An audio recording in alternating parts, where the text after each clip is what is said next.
Charlie was irrepressible. He was a very vibrant personality, as well as, you know, an electrifying trumpet player. You never knew what he was going to do. He had absolutely phenomenal technique and great imagination, and I love Charlie Shavers. He could do so many things, and I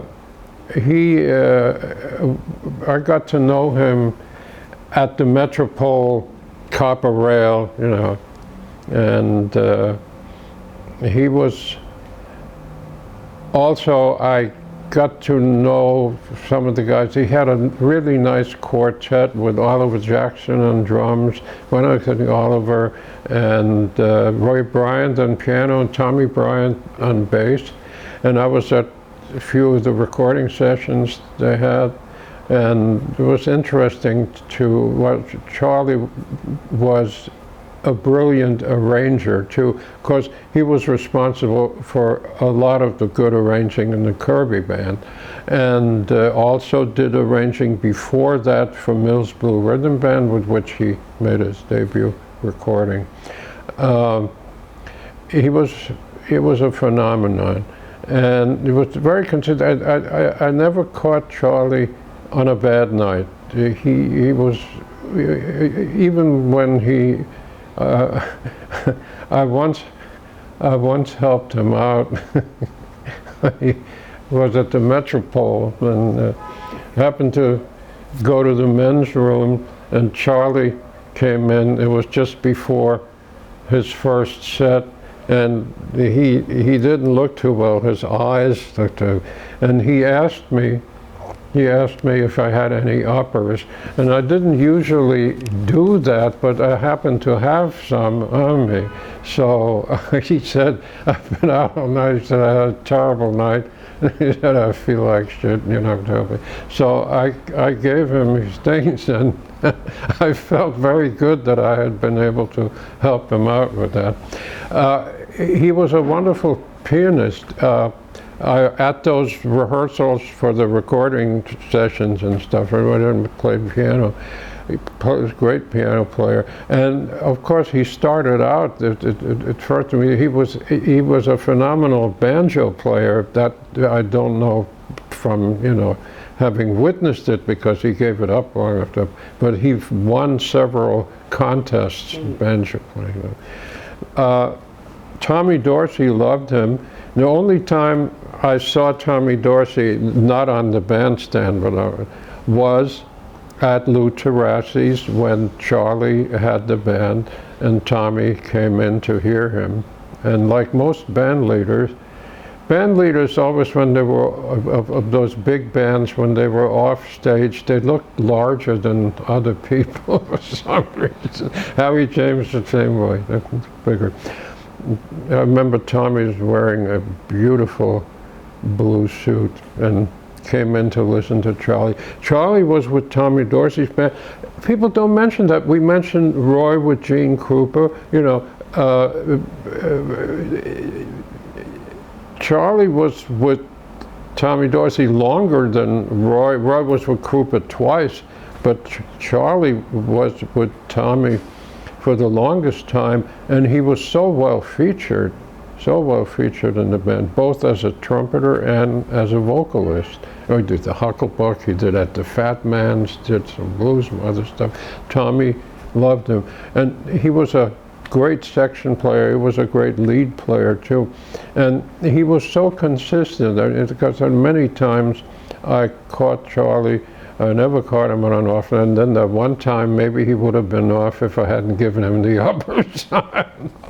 I remember one night at the Metropole when they always had two bands. I think I had mentioned that before.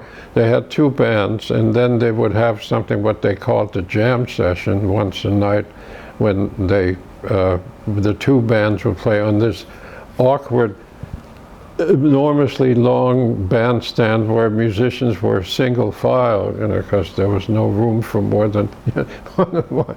And fortunately there were mirrors so they could see each other, you know, and there's big mirrors along the wall. Anyway, Dinah Shore came in one night, And of course on the jam session there was Roy with one band and Charlie with the other. And of course, what did they play for the jam session? They played Dinah. And I remember Roy had this flugelhorn and Charlie had the trumpet, and they got into a bit of a battle. And they put together a Jazz de Philharmonic a lot, and they got along very well. They were good friends. Norman used to introduce Roy as Little Jazz and Charlie Shavers as Small Jazz. They were both very short. It's a pity, you know, that Dizzy and Charlie were in the same band in Philadelphia, Frank Fairfax band, real early on in Dizzy's career. One thing that I don't understand is why Norman never recorded Dizzy and Charlie together. It would have been so interesting to hear that, but it never happened. I think Dizzy learned from Charlie. Charlie was precocious.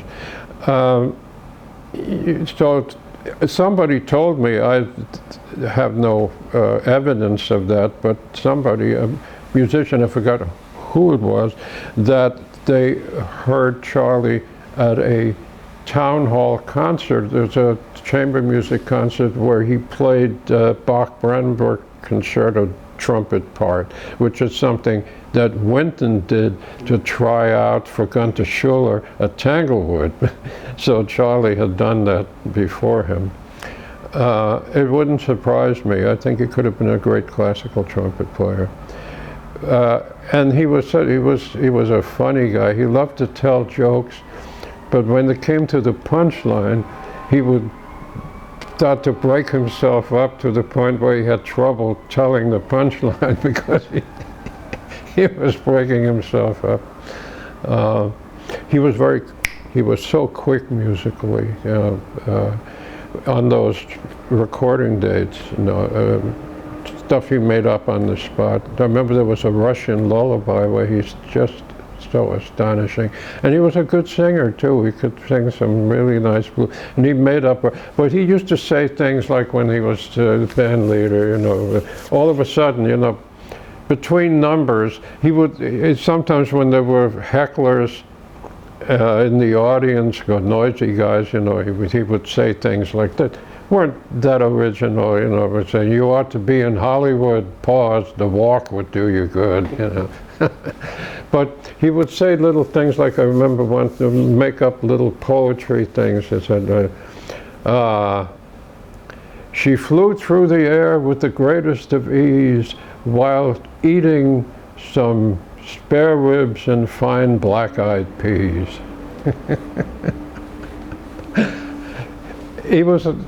Charlie was a total original. I remember when I was in Denmark, where I had the good luck that Dane started a thing called the Jazzbar Prize, which was an annual award that was considerable. In Danish money, it was 100,000 odd more than, it was $15,000 in American money, plus a couple of concerts, television show, which they also got paid for, and a recording date.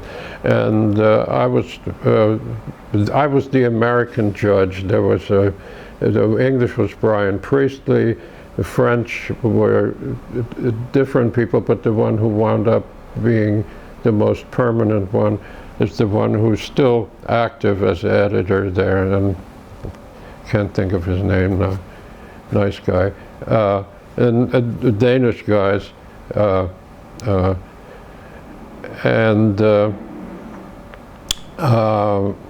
did I get into this?